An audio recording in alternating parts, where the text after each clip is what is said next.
Assalamualaikum warahmatullahi wabarakatuh. Apa kabar semuanya anak-anak? Semoga kalian semua dalam keadaan sehat walafiat. Jangan lupa selalu bersyukur untuk hari ini dan seterusnya. Karena apa yang Allah telah berikan pada kita, kita harus bisa mensyukurinya dengan cara mengucapkan alhamdulillahirabbil alamin. Baiklah anak-anakku sekalian, jumpa lagi dengan Bu Ima hari ini dengan pembelajaran pendidikan agama Islam dan budi pekerti kelas 5. Anak-anakku sekalian, untuk sebagai bahan pengetahuan kalian, hari ini Bu Guru sampaikan beberapa materi yang akan berkaitan dengan perjumpaan kali ini. Dan sebelum kita lanjutkan materi, kita simak dulu pembelajaran apa dulu sih pada semester 1. Baik anak-anak, Bu Guru akan bacakan untuk PB pada semester 1, PB1 mengaji surat Atin. Yang kedua, mengenal nama Allah dan kitabnya. Yang ketiga, siap menjadi anak saleh.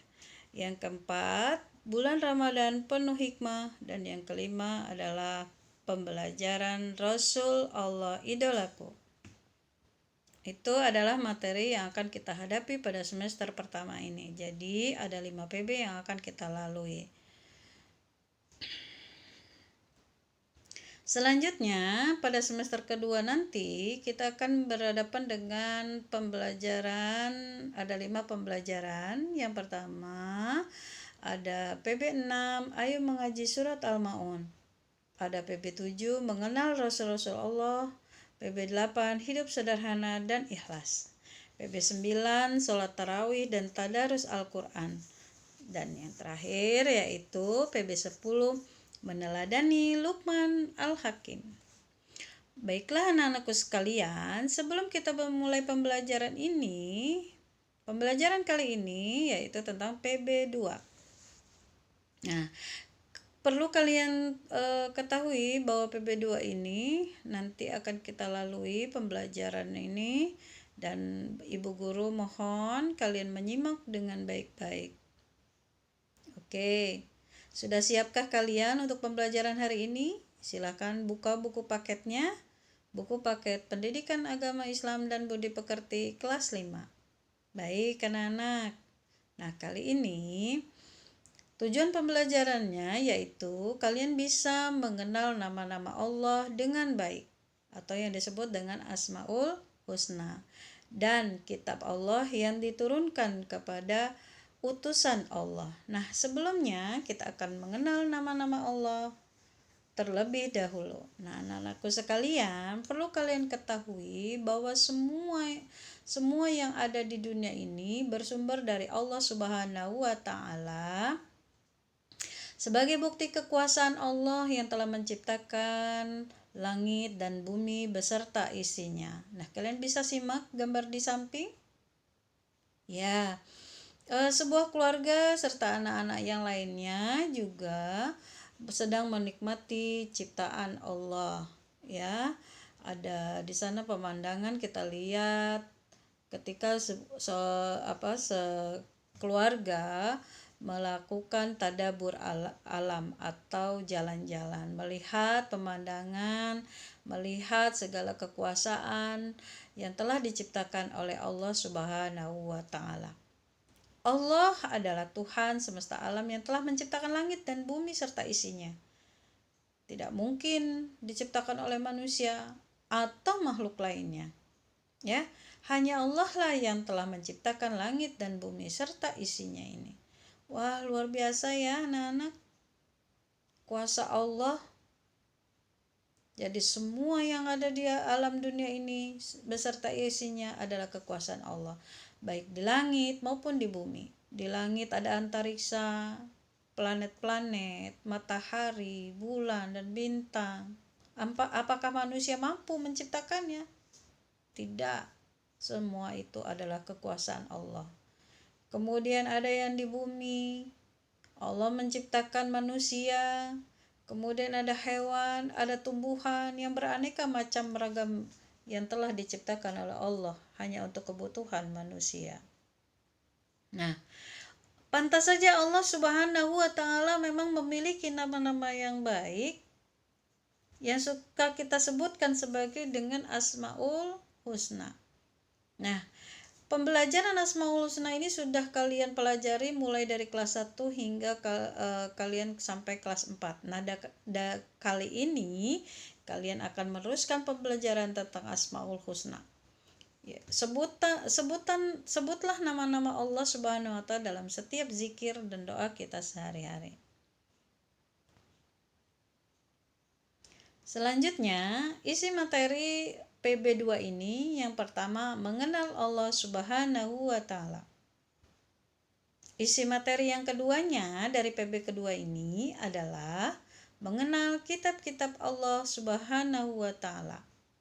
Dan yang ketiga adalah kitab Allah membawa ajaran terpuji.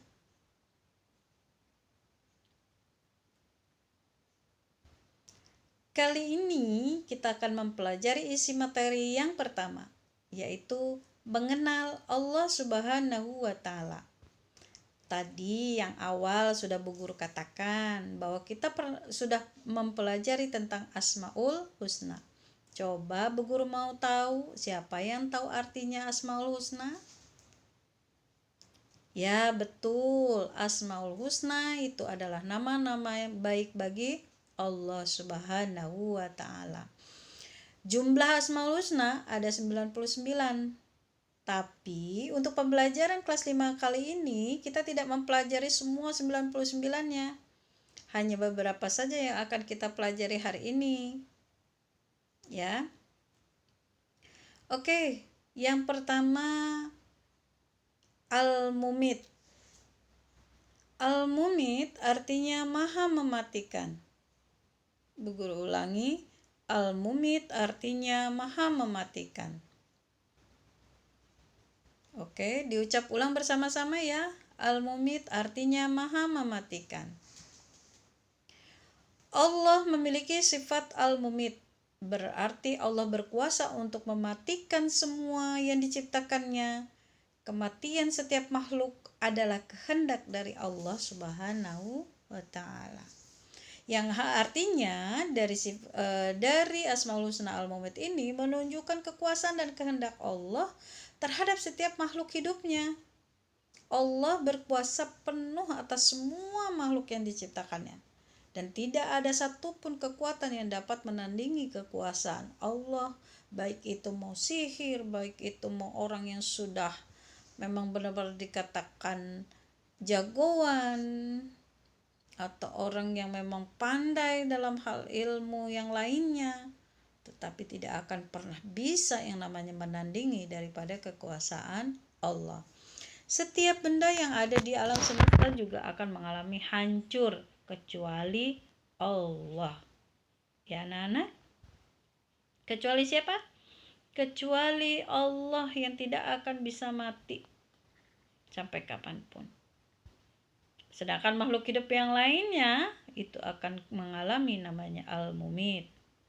Akan mengalami yang namanya mati.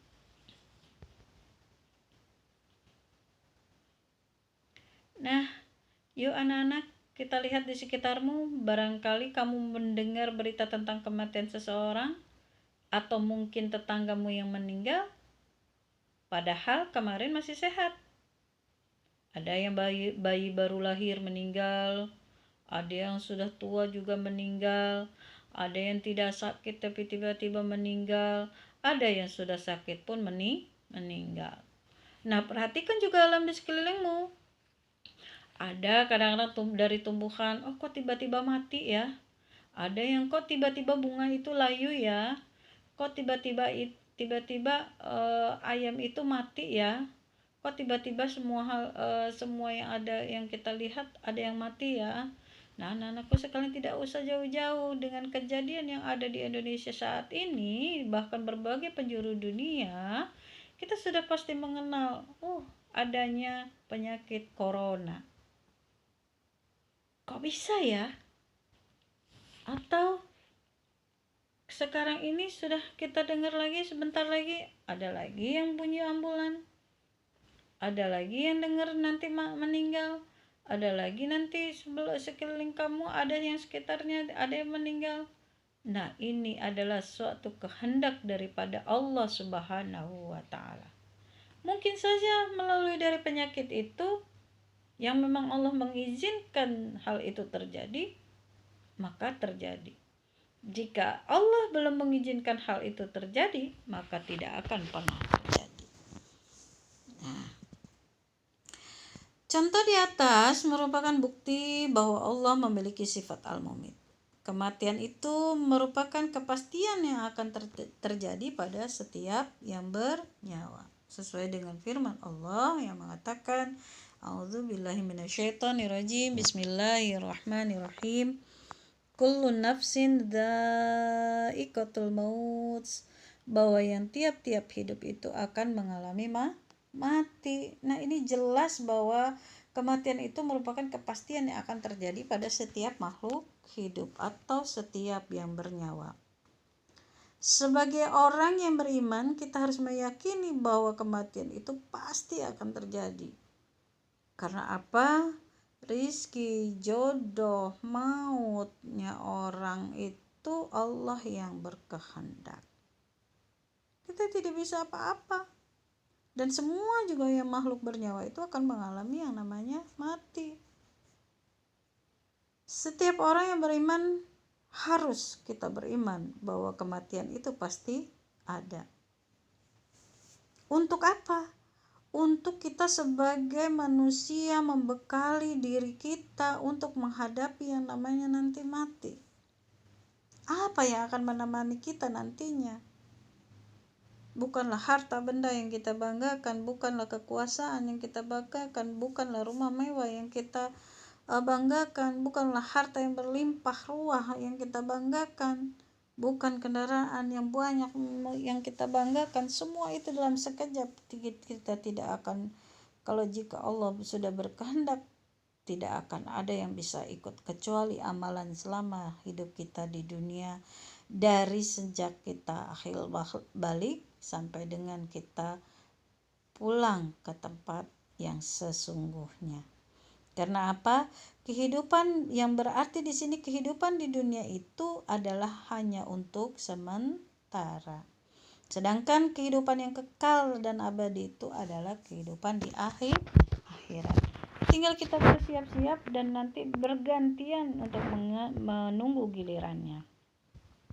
Oleh karena itu, anak-anakku sekalian, ya, kita sebagai orang muslim harus bisa mengisi kehidupan kita dengan yang bermanfaat.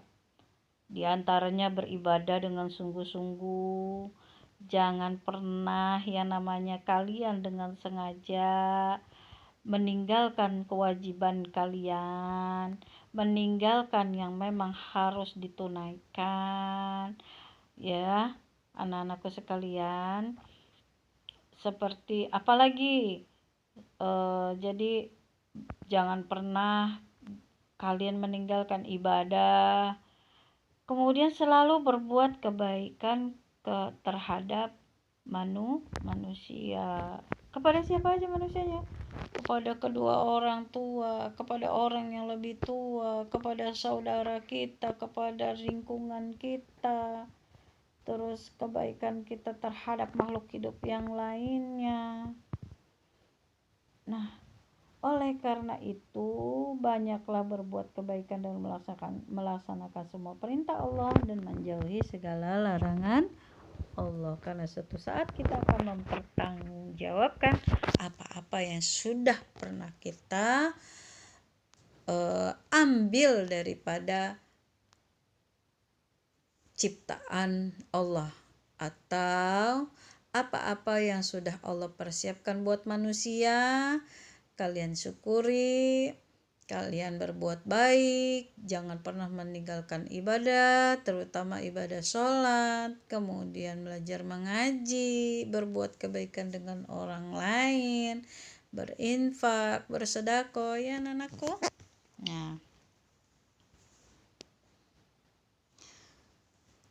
Nah, yang tadi adalah penjelasan tentang al-mumit. Selanjutnya nomor 2 yaitu Al-Hayy. Al-Hayy artinya maha hidup. Nah ini kalau tadi Al-Mumit yang artinya maha mematikan, nah ini kebalikannya yaitu Al-Hayy artinya maha hidup. Kita ulangi lagi, Al-Hayy artinya maha hidup. Allah memiliki sifat Al-Hayy, berarti Allah maha hidup. Kehidupan Allah kekal dan tidak akan pernah berakhir. Beda dengan makhluk hidup yang lainnya yang pasti punya berakhir. Kalau ibarat film, katakanlah ada di end-nya atau ada tamatnya, ada sekiannya. Tapi Allah maha kekal. Allah lah yang menghidupkan makhluk di dunia ini dan Allah juga yang mematikan makhluk yang ada di dunia ini. Coba kalian perhatikan di apa yang bisa kita lihat di lingkungan kita. Contohnya, yang pertama, pergantian siang dan malam. Yang kedua, misalnya bagaimana matahari dan bulan bergantian terbit dan terbenam. Nah, peristiwa itu terjadi setiap hari, tidak pernah berubah. Dan selalu terjadi sesuai dengan waktunya. Tidak pernah tertukar peredaran antara matahari dan bulan. Semua berjalan sesuai dengan ketentuannya masing-masing. Saat ini, misalnya planet berputar, ya, melakukan gravitasi sesuai dengan alurnya. Coba kalian bayangkan apabila semua bersamaan berbenturan, akhirnya hancurlah semua isi alam dunia ini. Matahari dengan bulan bertabrakan, kemudian planet-planet bertabrakan, ya, semuanya pasti akan hancur lebur. Tidak akan ada yang tersisa. Nah, maka daripada itu, ketentuan alam semesta ini adalah bukti bahwa Allah maha hidup. Allah adalah pengatur kehidupan bagi semua makhluknya. Semua yang terjadi ada di permukaan bumi ini, semua yang terjadi di di seluruh alam semesta ini berada di pengawasan Allah. Termasuk apa yang kita perbuat juga Allah maha tahu, walaupun kalian sembunyikan. Mau sembunyi sampai dimanapun kalian sembunyi, Allah maha tahu.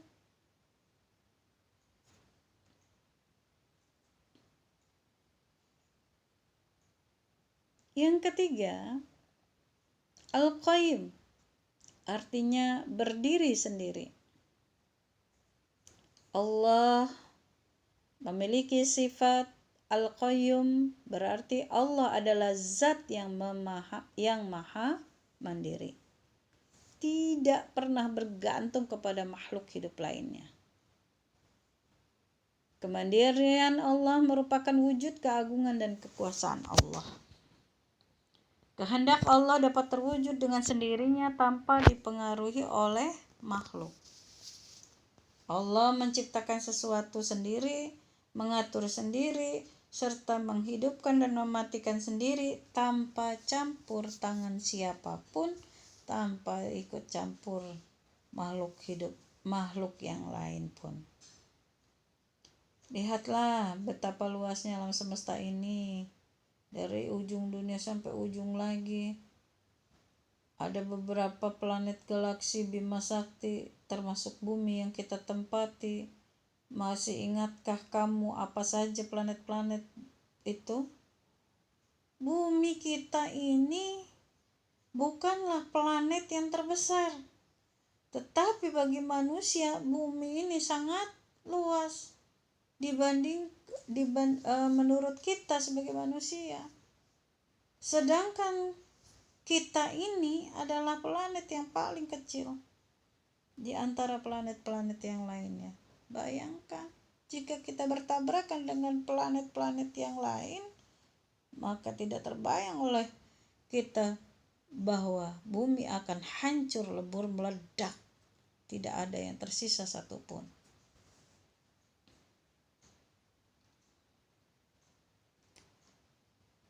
Tahukah kamu siapakah yang menciptakannya? Ya, sudah pasti Allah Subhanahu wa Ta'ala. Maka daripada itu, kita harus tetap bisa bersyukur apa yang sudah Allah berikan pada kita ya hari ini dan seterusnya. Jangan sampai lupa bersyukur bahwa Allah masih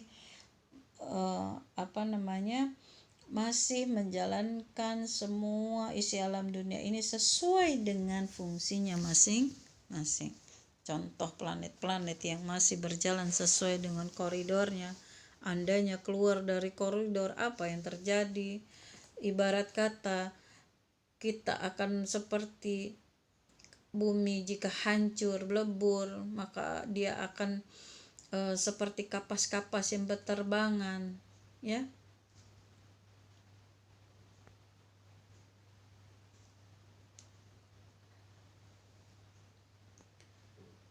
Allah menciptakan alam semesta ini tanpa bantuan siapapun. Allah menciptakannya dengan kekuasaannya yang agung. Tidak mungkin alam ini diciptakan oleh lebih daripada satu Tuhan. Keteraturan alam semesta ini juga bukti kemandirian Allah. Semua yang ada di dunia berjalan mengikuti aturan Allah. Semua terjadi sesuai dengan kehendak Allah sendiri. Tidak ada satupun makhluk yang dapat mengubah aturan Allah. Selanjutnya, Asmaul Husna Al-Ahad. Apa itu Al-Ahad? Yuk kita simak. Al-Ahad artinya yang Maha Esa. Kita ulangi, Al-Ahad artinya yang Maha Esa. Allah memiliki Asmaul Husna Al-Ahad, yang berarti Allah itu yang Maha Tunggal, satu. Hanya ada satu Tuhan di alam ini, yaitu Allah Subhanahu wa Ta'ala. Allah hanya satu, berarti tidak ada Tuhan selain Allah. La haula wa la quwwata illa billahil aliyil azim. La ilaha illallah. Tidak ada Tuhan selain Allah.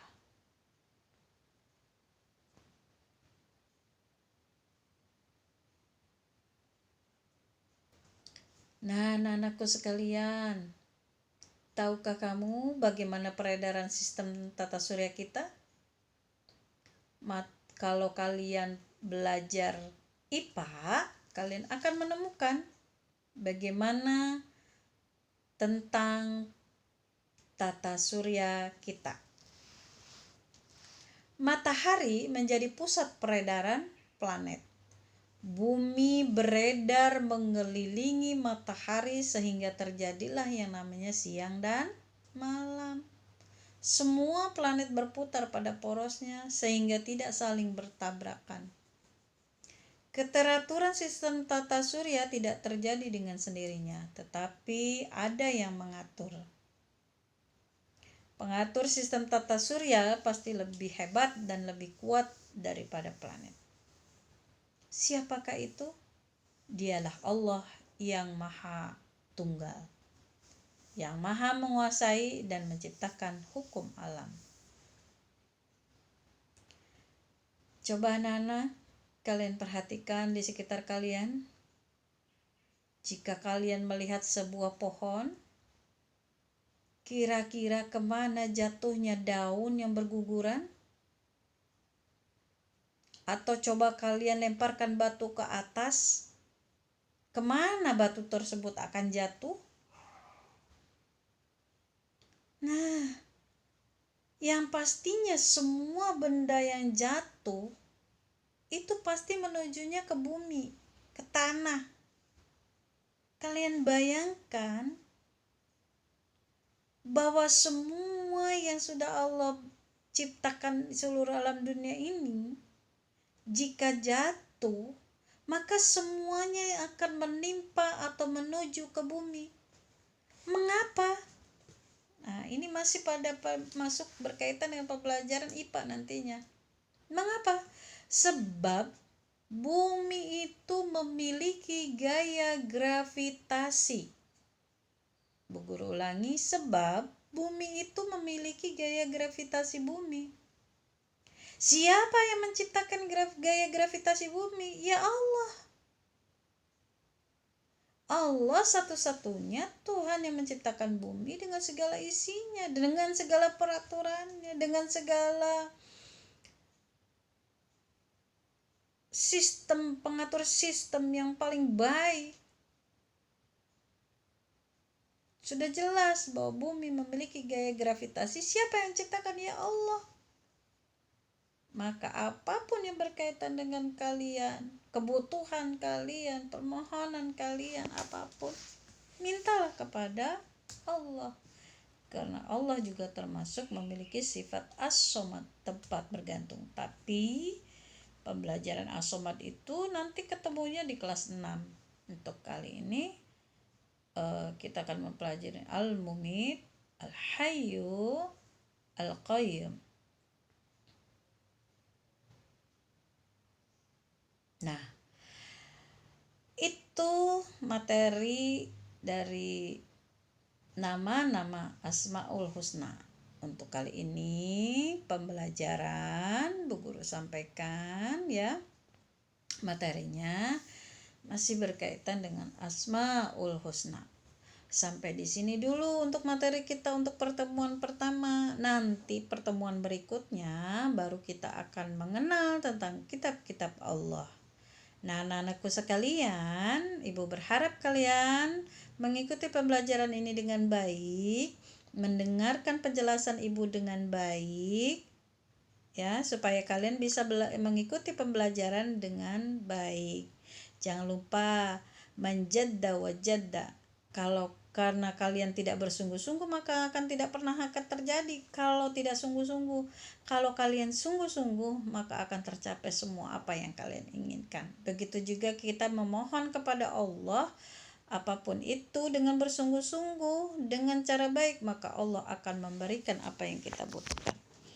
Nah, anak-anakku sekalian, materi yang tadi sudah Bu Guru sampaikan, silakan kalian buka di buku paket, itu ada. Ibu hanya menjelaskan materi tersebut. Nanti kalian buat rangkuman di dalam buku tulis pembelajaran pendidikan agama Islam, ya. Kemudian nanti hasil dari rangkuman kalian boleh disetorkan ke Ibu itu pada hari Kamis. Karena besok kita akan libur ya. Hari ini yang harusnya libur, tapi ada perubahan kalender pendidikan, jadi besok baru kita libur. Jadi hari Kamis Bu Guru tunggu tugas kalian, yaitu menulis rangkuman masih sekitar di nama-nama Allah yang baik ya. Anak-anakku sekalian, jangan lupa untuk hari ini selalu bersyukur dengan mengucapkan alhamdulillah, kemudian berbuat kebaikan, dan jangan lupa jangan sampai kalian meninggalkan ibadah perintah Allah dan menjauhi segala larangannya.